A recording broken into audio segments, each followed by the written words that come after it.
My name is Amanda Sloat. A lot of people have come to know me as Flicker. It's a nickname I picked up after I got saved. Catherine Boudreaux gave it to me, and it kind of stuck. And I've been in the program for 13 months tomorrow. Well, the story behind coming here was I was arrested for drug trafficking, distribution, and I just bought a car and paid $500 for it, drove it for 2 hours, and whenever they pulled me over because my tail light was out, it was stolen. So it didn't look good for me. Another girl that I was locked up with in Jefferson County told me about this place because she had been here.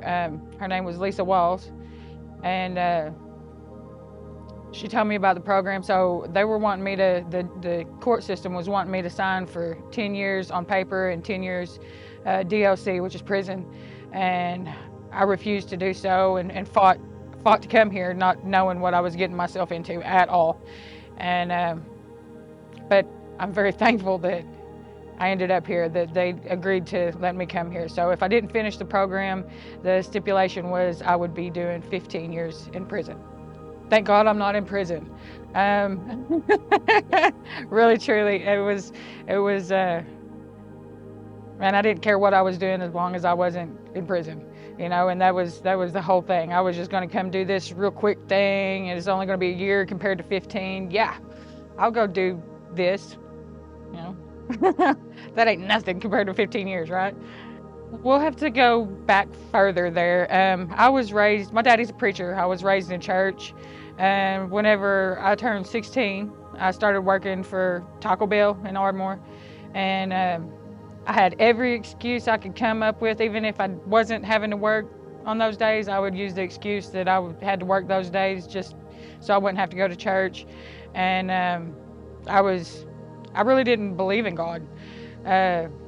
I believed in something, but I'm not sure if it was God or not.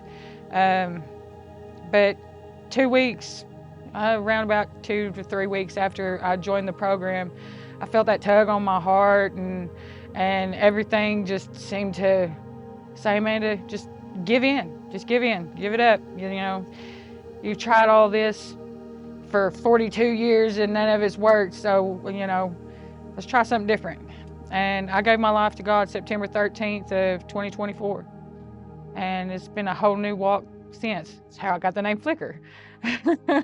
Man, well, I've noticed just in the past month or so that looking at all the new ones coming in, seeing where I was in them, and seeing how far I've come. Whenever you're in the middle of it, you don't really see how far you're coming. You don't feel like you're really making any progress or you're growing in any way. You don't see that until just right before you graduate, and then you see it's like, oh, wow, I was that girl, you know. I was like that whenever I got here, and look at me now, you know. And it's not me, it's God who's changed me to make me who I am now compared to who I was when I got here. And I was a mess when I got here, I promise.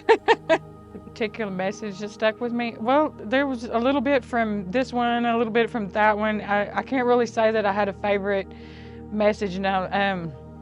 The Battlefield of the Mind class that we have is one that I could relate to a lot of different things, especially later on, not in the first few months because I was just like, you know, but later on, whenever I really started applying myself to it and asking God for guidance and help, and I mean, that's really what it's all about. Is just you gotta be willing to submit to God before anything is going to come of it. And I got a lot more out of it after I started realizing and understanding, and everything that was being taught to me, I started, you know, submitting and learning from that. So I don't know how to answer that besides all of the classes were helpful. Well, I've got big dreams.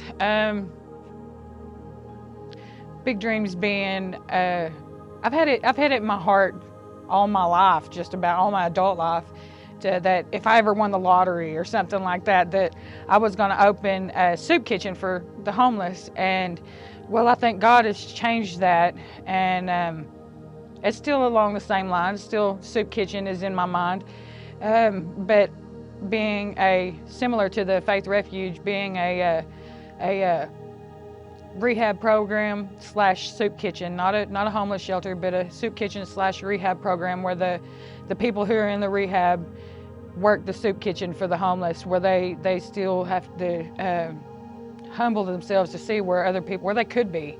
You know, I was homeless for 5 years living in my car, and I've walked down that road. I know what it's like, but pride has always been something that's been hard for me to change, and I still deal with the pride a lot. I still deal with the pride. That's something that God is still working out in my life. But being here with the homeless has really humbled me, because you know I at least had my car, where a lot of these women, they don't even have that. I would like to thank Steve Sparks and Melissa and Miss Joyce and all the friends that I've made. I mean, every one of those girls I've got, man, I love every one of them. And I'm not ever going to forget this place. And I'm thankful every day for God bringing me here, because, you know, what I didn't see was God working whenever I was sitting in jail fighting to come here, was actually God fighting for me to come here. It wasn't me at all. That was all God. And like I said, I didn't realize that until later on. Well, you've been trying it your way all this time, and you see where that's gotten you. It's not working out so well, right? So why don't you try something different?